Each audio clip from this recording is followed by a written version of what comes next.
is Kal Kat, the Kal Katster, and this is a review of Marvel's The Eternals. There may be spoilers for plot. Yeah. So, yeah. The Jack Kirby series, The Eternals and the Celestials, started in the 70s, a little after I was born.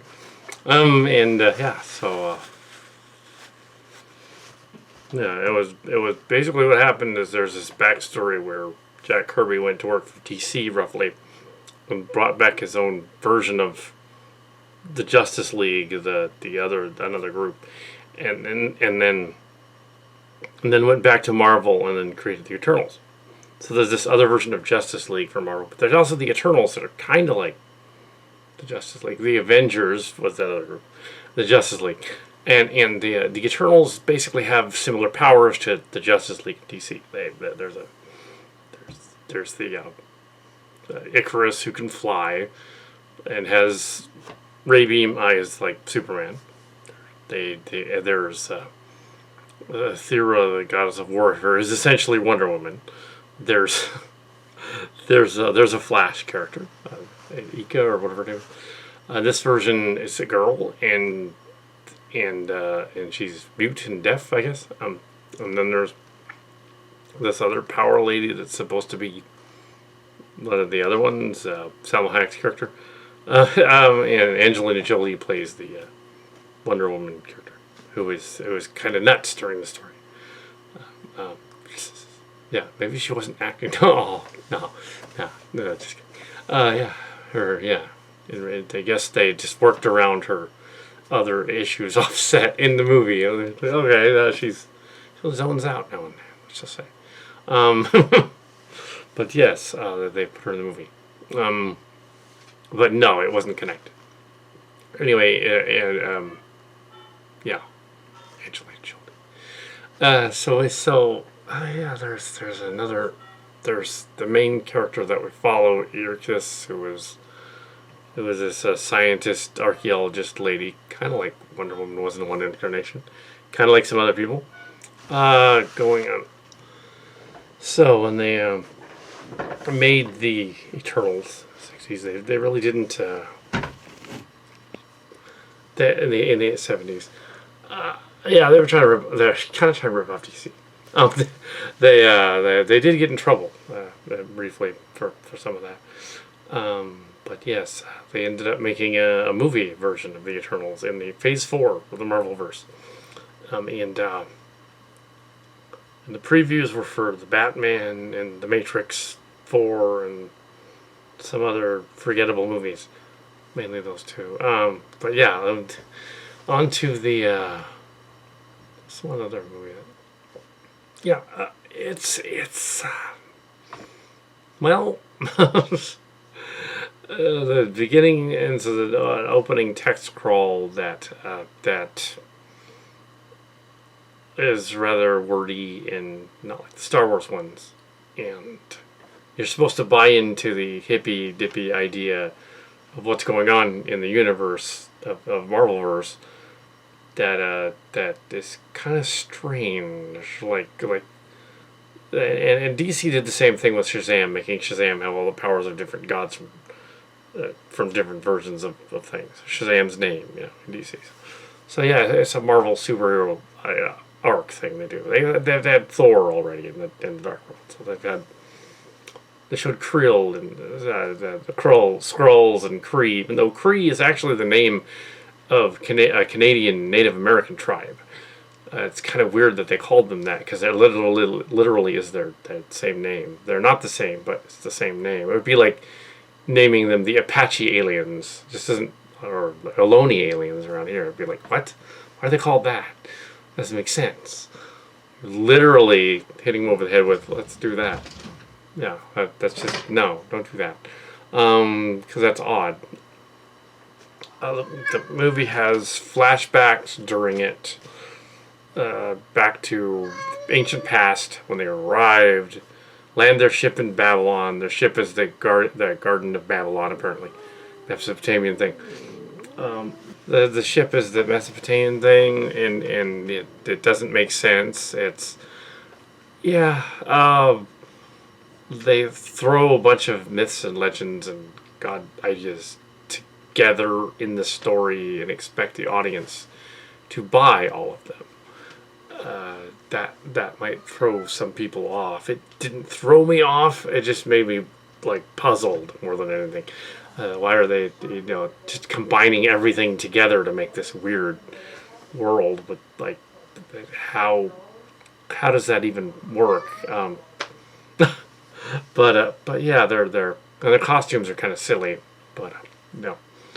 But the originals were sillier, so yeah, I looked it up. But yeah, they tried to make them look more kind of like kimonos.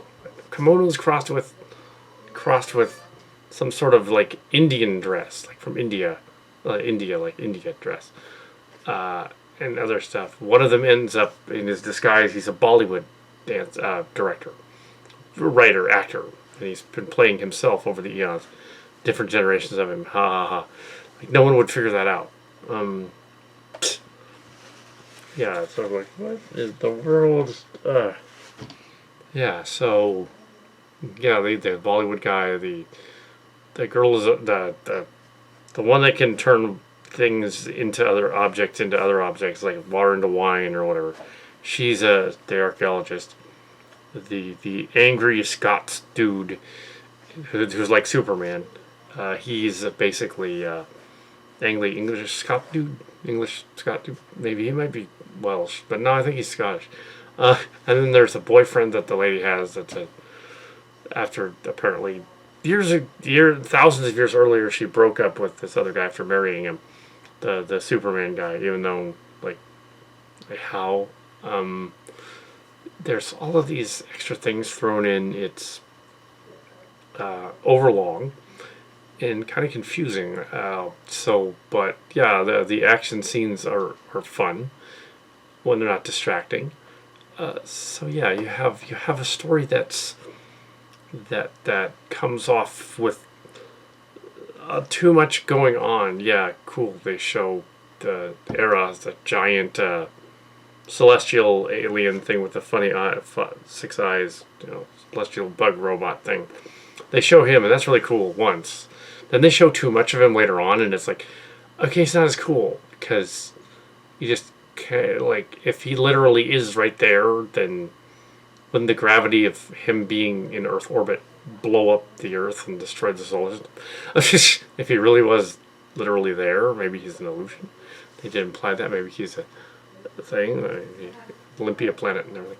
They do show the guy though. Yeah, giant guy. Apparently, they're taking a page from Transformers Prime, but was Transformers Prime and Transformers Age of Extinction?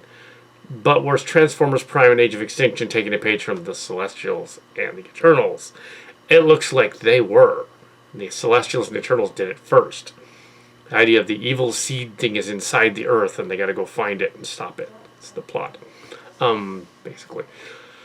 So another Earth-ending celestial thing unites the Celestials. One of them is killed. I won't give away which one. And one of the other Celestials did it, but fed them to the Deviants. The Deviants aren't the same as the Deviants from the other thing. So you don't need to see the Loki series at all to understand the movie, because it's a different set of Deviants. They're just mindless creatures that eventually gain some sentience in it. They're different entirely, really. They just have the same name. Yeah, so a lot of creatures just have the same name. There's this really uncomfortable like story arc where they get the Peter Pan syndrome going, and they have this little kid who's one of the superheroes, and she's like prescient or something, and can make illusions. And she's got a thing for the guy that's divorced from the eyeglass beams guy. Who was divorced from the I guess divorced at some point from the archaeologist girl. So they got this thing, that love-hate thing going on. And this kid, and it's kind of creepy and weird. That's the creepy, weird part. And some of the critics are confusing that with the other part later. There happens to be, one of them happens to, the cyborg character in this version is a black guy, and he has technology. He's cyborg. He's a little bit cyborg, and he's a little bit like Green Lantern. He's got some Green Lantern. The little kid has Green Lantern powers too. And they're together in the Green Lantern, and they have, but he's gay. He's got a male lover and a kid, and I'm sure there's some hyper conservative audiences that are like, no, there's a gay superhero, no. Like, hell, I hate to break it to those guys, but a lot of superheroes are really, really gay. I mean, they run around in tights and fly around. So yeah, no problem. It's just I thought it was creepy that they had this bizarre kid thing in there. It's like, okay, he's an eternal alien, but still, that was the creepy, icky part, not the guy with the technology. He wasn't icky. It was like, yeah, it's a little odd. And then I won't give away what happens to everybody, of course, and how they got to fight the thing that's put a seed in the planet, and how they. The basic plot is they have to come together again to find out how one of their friends died, and then go defeat the deviants who are not supposed to come around anymore. And in order to do that, they have to get in contact with that floating purple red thing in space, the Akan or whatever his name is. And yeah, I'm just forgetting his name. Big giant celestial on the covers of the celestial books all the time. Yeah, they did a good job, but they showed too much of him. But the guy, apparently one of them can contact him, and he just tells her, like, several things that she was told about their lives is a lie. It was made up, and he's like a Matryoshka computer thing that creates other things. Yeah, a Matryoshka von Neumann machine kind of thing from an advanced Type 4 civilization, maybe late Type 3. That this creature has been, and they don't call it that in the movie, but that's clearly what he's supposed to be. So sort of like the monolith in 2001 that messes with the space world, the Sentinel thing. It's the same idea from the 60s. Or that was earlier, so Marvel's copying them. Also the Sentinels. That's something else. That's from Marvel. But yeah, the Sentinel was the monolith in 2001, and it was like doing things to the Jupiter, made it a star, which doesn't make sense either. But in that one, in that movie, and the book, so he's basically, the Celestials are a group of super advanced machine AI creatures from the distant past, millions of years ago, that went around and seeded the galaxy and planets and stuff, and they do mean stuff, and they made these turtles for each planet, humanoid looking, and had them guard the seed until it grows and then hatches.